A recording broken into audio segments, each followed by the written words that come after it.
he was picked up, had he been picked up, he was not, had he been picked up ahead of our arresting him for the crime, he would have screened in with no open offenses in the United States. We knew nothing about him, and he would have been released if it wasn't for ICE screening. And unfortunately, it didn't go that way. ICE knew about what it's not what they get arrested for, it's what ICE finds and how ICE designates them either a threat to public safety or national security. ICE knew that he had this Interpol warrant out there for murder. The other case, sadly, was a young lady who we had another El Salvador gang member enrolled in the public school system who took her life. Two women in back-to-back years killed at the hands of illegals. Is that the most murders that we've had in our county? No. Should we turn our back because, or are they any less important? Not turn our back. Are they any less important? No, they're just as important. Every single crime is important to me. If we can solve every single one, we would. So I kind of went astray on that answer, but that's the best I got for you. Yeah, thank you, yeah. Actually, we're gonna go to Kyle and then, yeah. Well, when you and I talked in November and the county initially backed away from this, it was due to legal threat from the state of Maryland. Does that legal threat still exist today? Right. So when we first looked at this, we are the first county to enter into a 287G agreement where the sheriff does not oversee our correctional facility. ICE had never dealt with a situation like this. They're typically dealing with the sheriff and not the county executive. So it was kind of, they were sort of working in uncharted territory. We were working in uncharted territory. The reason the legal ramification happened is when we originally spoke to ICE, the sheriff's office was going to be involved. These deputies already serve warrants, and we had talked to ICE, and they said, this is typically not our model, but we can work with you. They're very, they know Sheriff Lewis. They felt very comfortable with him doing so. That's when the Attorney General put the opinion out that the state of Maryland law says that it is a correctional function. And so it removed law enforcement. So the legal ramification was having our sheriff's office involved. After doing some reconfiguring, meeting with the sheriff, meeting with our director of corrections, we were able to do so by removing the sheriff's office completely from it. Obviously wanting their support, but they will not be part of the operational aspect. So right now, no, it's, the legal ramification is not there because it is a correctional model. And I will tell you, if the law is to pass and all things have to be terminated July 1st, 2026, it's not a loss in our county. We will obviously follow the law. However, as I stated, there will be legal ramifications across the state due to questioning the authority of the state to do away with this, working with a federal agency. Quick follow-up, is the agreement in effect right now? The agreement is in effect right now. Yes, so it was signed days ago. Yes, well, a few days. Yes, ma'am. For the sheriff, is there anything illegal that ICE agents would do that you have authority over to protect us? Obviously, if I saw anything egregious that I knew based on 42 years of law enforcement experience that I believe to be illegal, I would address it immediately with ICE agents on the scene. I would pick my cell phone in my back pocket and I would call Baltimore to the director of ICE. Operationally, procedurally, I have no control over their operations and procedures. If it's something illegal, 100%, I would address it immediately, ma'am. I would address it with them personally, and then I would call the director. And I had their cell phone numbers. Absolutely. Okay. Yes, ma'am.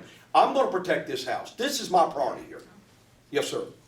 Sheriff Lewis, you said multiple times that ICE has the right to kick those of residents in properly doing what you seem to be doing right now. Under what rights or law does that exist for ICE to do that?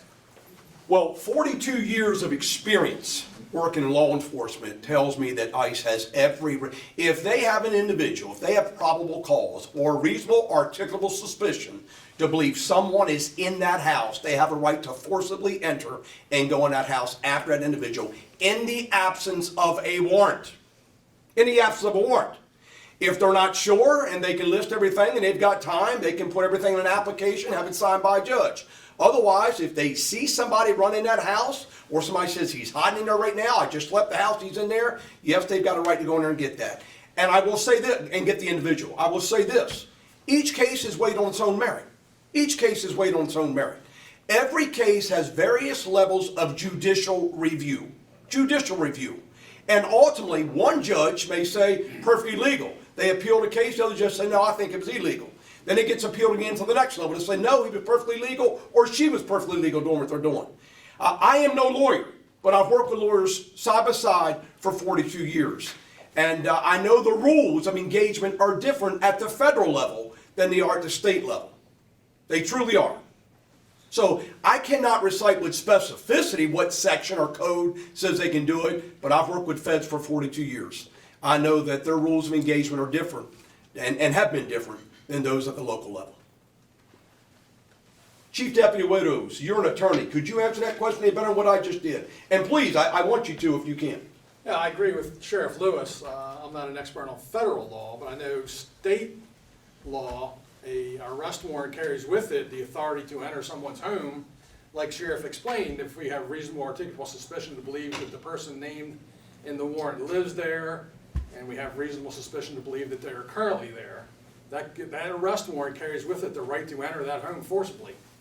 Obviously, we don't like to do that on minor type crimes, but the warrant does carry with it the authority to enter forcibly someone's home with a signed judicial warrant. An independent judicial officer gives us the authority to enter that home if we have reasonable suspicion to believe they're inside.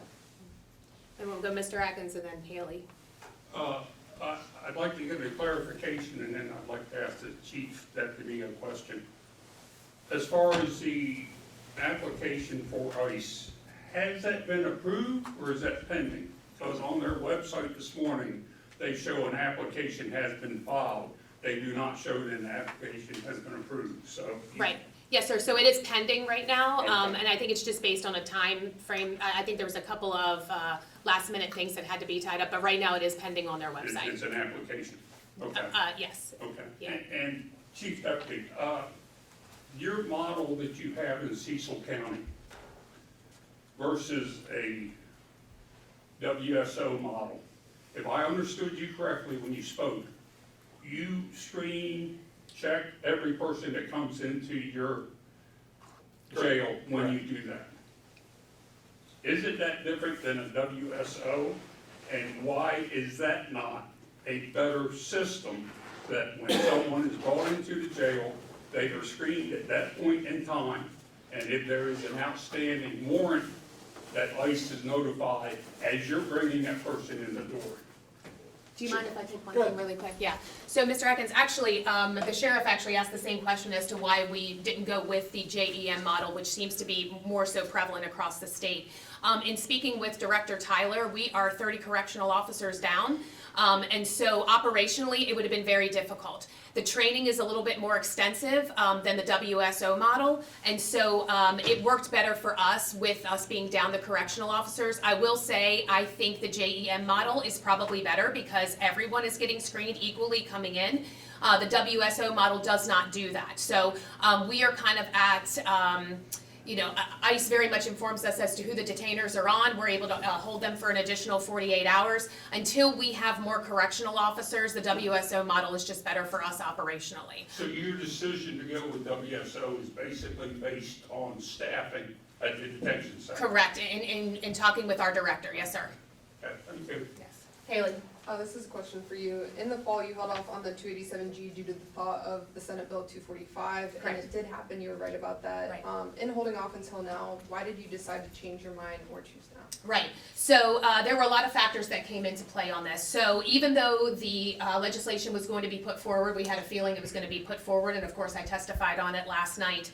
I will tell you, after hearing Homeland Security saying what they're going to do, I very much felt, regardless, I had to do what I needed to do to protect our citizens now.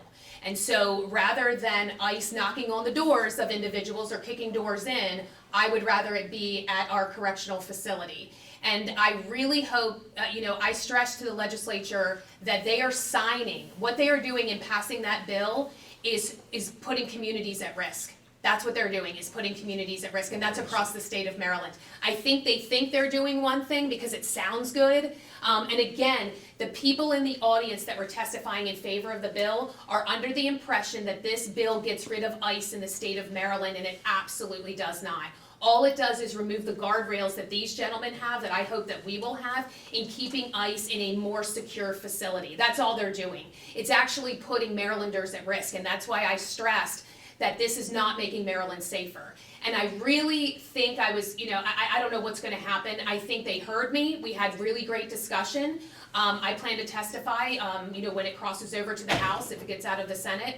But I need them to understand that it's not making Maryland safer. We needed to be, I needed to show them that we did our homework. We put it on pause. Everyone says, oh, you withdrew. I didn't withdraw from anything. I told everybody we put it on the back burner. It was never off of the table. I went to the sheriff numerous times. We had multiple discussions. I said, this is not sitting right with me. I feel like we are putting our citizens at risk. And after hearing from Homeland Security what their job is going to be, what their plans are, I wanted to keep our citizens safe. And so that's why we decided to enter into it. Okay, and then if the Senate bill were to pass, do you think it could be upheld constitutionally, or do you think, what legal lengths are you willing to go? Yeah, so we actually have talked to a few law firms that would be interested in taking on that case, but I will leave that up to the attorneys. To me, I think it's unconstitutional, but I think that'll really be up for a court of law, so we will see.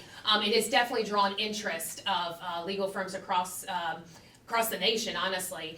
And I will tell you, most of them have agreed to come on pro bono, so it's not costing the county any money. But we will see what happens, and we'll cross that bridge when it comes. Thank you. So if they're willing to take a case pro bono, they feel very confident that we have a strong case constitutionally. And I agree with the county executive on that. And I want to go back to some comments she made in her opening statement.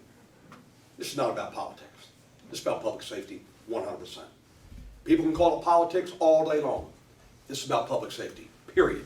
I know she has struggled with this, as she said. She has truly struggled with this. We've met a number of times, and she just wanted to move forward in the very best way possible for this county. I agree with her 100%. And if the jail fell beneath my purview, this would have been done years ago. And the jail enforcement model been done years ago. But with everything going on in the nation, the fact that jail doesn't fall beneath me, this county executive is the only county executive in the state that has done what she is currently doing. And she's pursued this diligently for the last several months. Yes, sir. All right, I know we said this is not politics, but at previous council meetings, the last few, when this 287G movement was on, was it not said, according to the executive, that this was something that was in your agenda? You were the one that approached her, that wanted to push this, but now I guess since there was no path for you to do it, now she's picking it up. Now you're saying that she, I guess, is the person, the main actor right now, so what changed? Nothing's changed. I did approach her initially, but realized we could not do it because I don't have purview over the detention center. Nothing's changed at all. That's why I applaud her leadership, because she had to run with this as the county executive, because it's being done within a jail that I have no purview over. So the county executive, having purview over the jail, took the lead on it, and I applaud her for it. Nothing's changed at all. Yeah, and the only other thing I want to add to that is, when we were talking about, I don't necessarily think this is an agenda, but I would hope that every sheriff is about public safety. I mean, they need to keep their citizens safe. And I was appalled when I saw the crimes that were being committed. And at the end of the day, I understand, there's always that debate, well, U.S. citizens commit these same crimes. That's absolutely true. But you cannot, in this community, come here illegally and then and misbehave. You cannot. And I'm going to tell you, the previous administration, federal administration, did not constitute coming across the borders a big deal. People poured into this country. This administration does not feel that way. There may be a different administration, a change in where that changes. But right now, that in itself is a crime.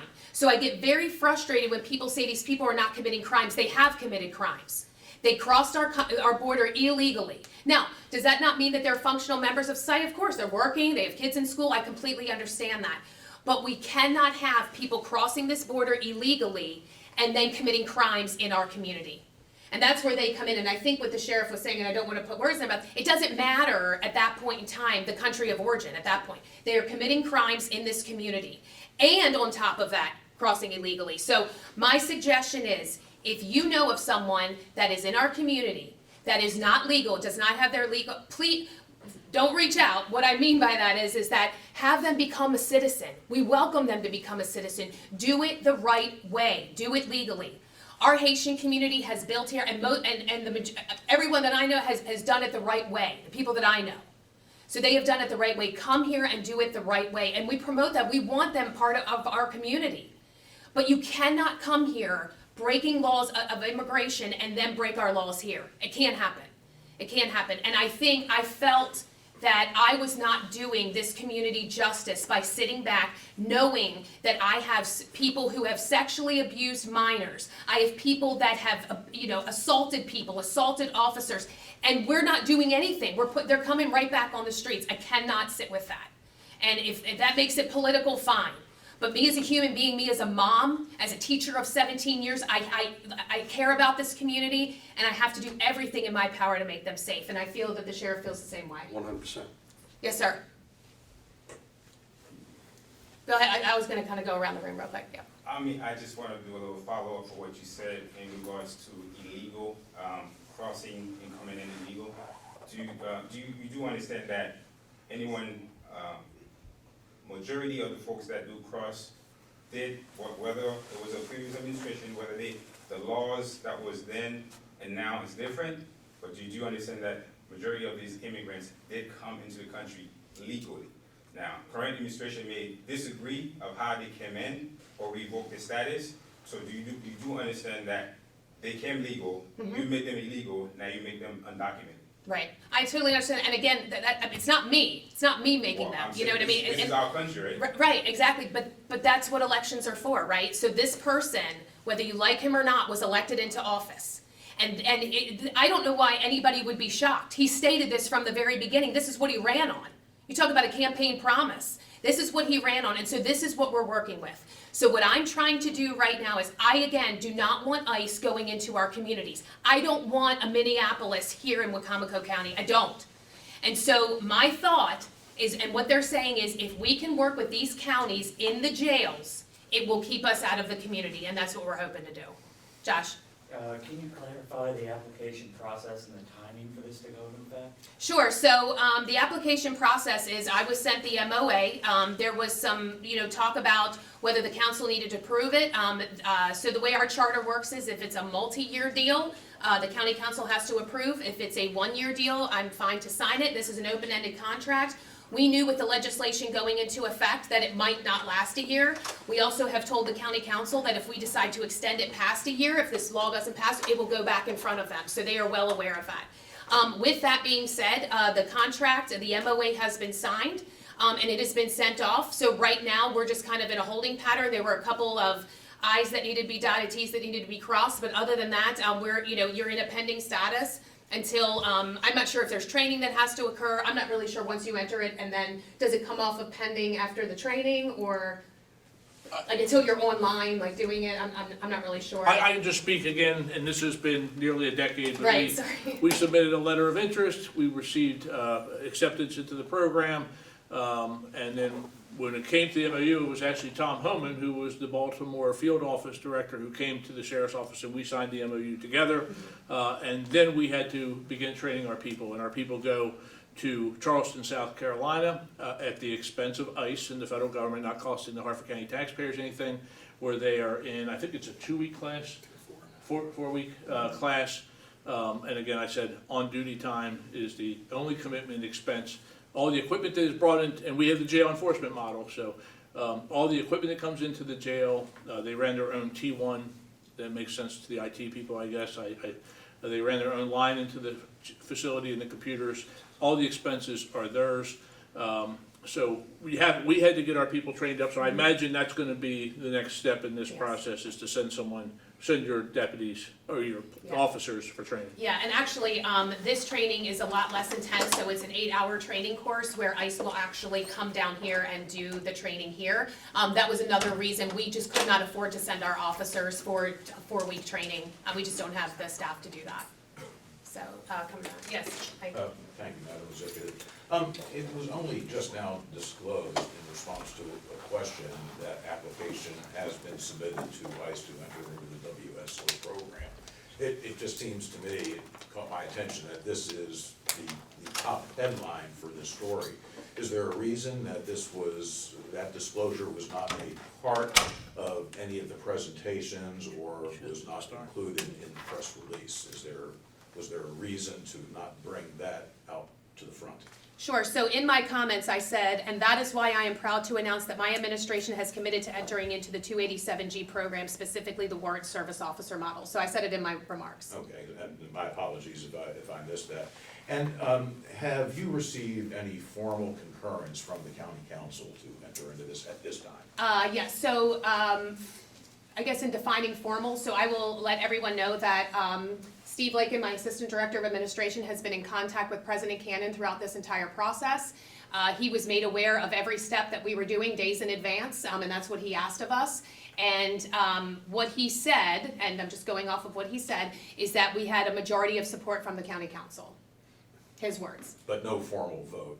There didn't need to be a formal vote or consensus. From what I understood, we just we back-channeled through the county council. They are well aware. They were invited today. They decided not to come, but they were invited. They've been made aware of every step of this. And if you do not receive formal concurrence from the council, and it does prove to be a multiple-year agreement or over 1 year, do you intend to enter into the WSO agreement with ICE anyway? So the WSO, we're already in it now. We've already signed the paperwork. What the reason? That hasn't been accepted yet, correct? Well, it hasn't been accepted by ICE yet, correct. It's still pending on the website. At this point in time, for the timing wise, I didn't need the county council, but we kept them abreast of every step of the way. And I will tell you, the sheriff has met with the county council and council president a few times on this topic. I was about to say, Madam Sorry. Executive, I can tell you that I have been told that we have the majority of the council's support and approval on this. I've been told that personally myself. Yes, sir. Yep, we'll take a couple other questions and then, yep, we'll start with you, Mr. Hackett, yep. To our two guests, in the ICE agreements that I've seen in the past, have either one of you ever run into a situation where ICE has required you to either transfer some of your manpower to one of their detention centers, or have you been asked to use your personnel to transport people to their detention centers because they did not have the staffing? Has that occurred to either one of you? No, in our 10 years, and hartfordsheriff.org is the website. You can read the MOU, everything's up there. The part that was asked about earlier about liability and indemnification, that's all. If anyone wants to read it, it's on hartfordsheriff.org. Along with our last community presentation, we're required to hold open meetings every 3 years. But no, we've never been asked, and we've never had an issue because Maryland passed a law. There's no housing in Maryland facilities, so you have to transfer them within 48 hours. And we have not had an issue with that, and I do not have to use my personnel to do that.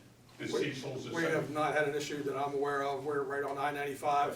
We're an hour from Baltimore. They're typically there in timely fashion. All right, thank you, because that was one of the major concerns initially with the ICE agreement, that those two stipulations were in the agreement, and it may cost the county money if ICE said, I don't have enough people, we want this person, we don't have the personnel, you bring him to us, but that hasn't. We do not have that.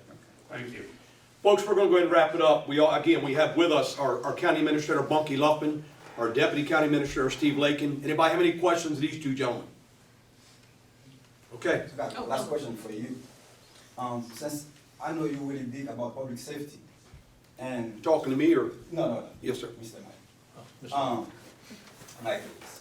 You know, Wakaman County, that the crime rate is quite high.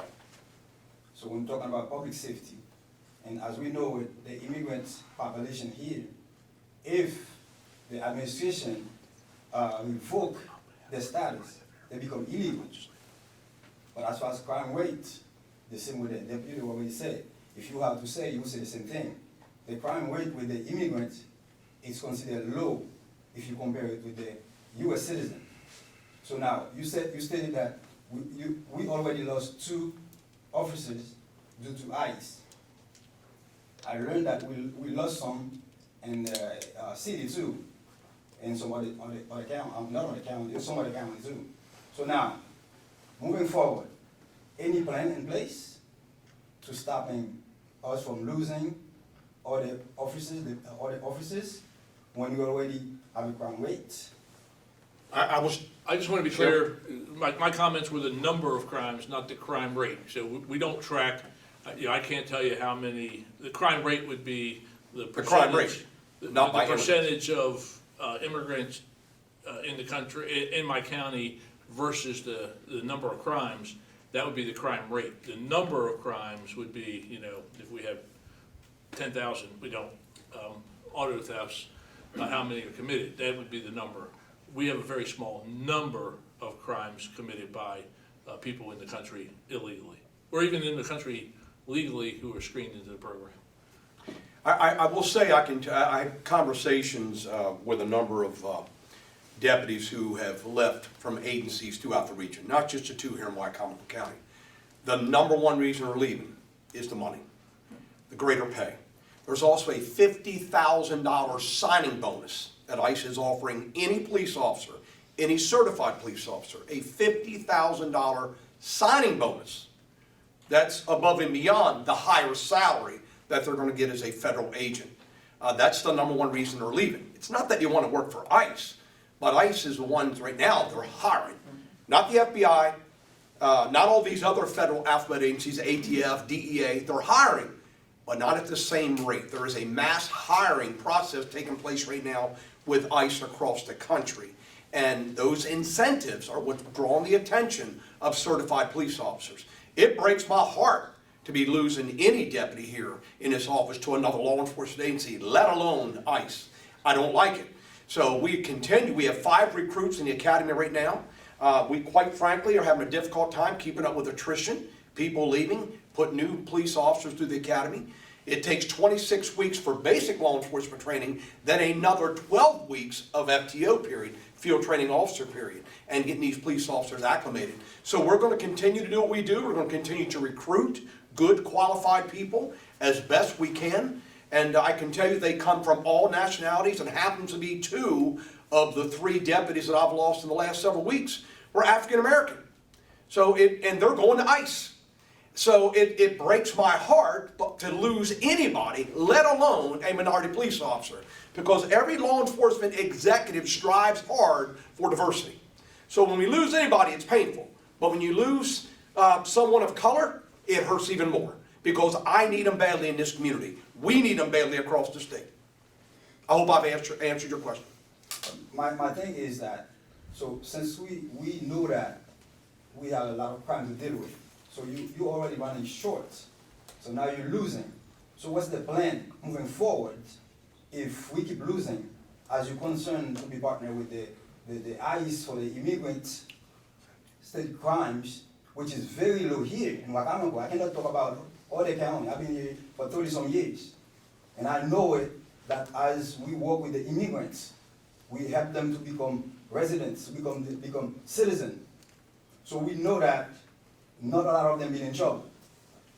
But as far as crime, we've seen it over and over. There's multiple crimes where there's short hands. How do we do to really help the community become safer? Well, the number one thing we've done in the past is we have collaborated with our federal law enforcement agencies. We've collaborated with the DEA, the FBI, the ATF, to work closely with them to assist us in dealing with these crimes. And everyone's loved it. But when we go to collaborate or work with ICE, Everyone hates it. So I'm going to answer your question again, sir, as clearly as I can. We are going to move forward and continue to investigate the crimes that occur in this county. We know we're going to continue losing people. We're going to continue to recruit hard. We're going to continue to vet people, and we're going to continue to put them in the academy as quickly as we can, because we know we have a number of deputies that are up for retirement here this year that will be leaving. So we're going to try to backfill those positions best we can. I cannot control any law enforcement federal agency, especially ICE, from taking our people. If they need to leave for higher money, then all we can do is hope to get higher paid base salaries for our deputies here in this county. Starting salaries, increase their existing pay, and with the county executive, she's currently meeting with our collective bargaining unit to address those issues. And that's what every agency in this region is doing right now. We're trying to raise our salaries. And that's the number one thing we can do to retain people. And quite frankly, attract people. Not just attract, but retain them. Because we certainly could have retained those two deputies if we had higher paying positions for those deputies here in Wycomico County, as opposed to the government not only giving them a higher paying job, but giving them a $50,000 signing bonus. And when you've got young cops with families and children, all they see is the money. All they see is the money, and they're gone. And I hope to stem that flow. I hope to, working with our county executive to raise the starting salaries of deputies and to raise the salaries of existing deputies so we can retain our people. That's what we got to do. Thank you. Yes, sir.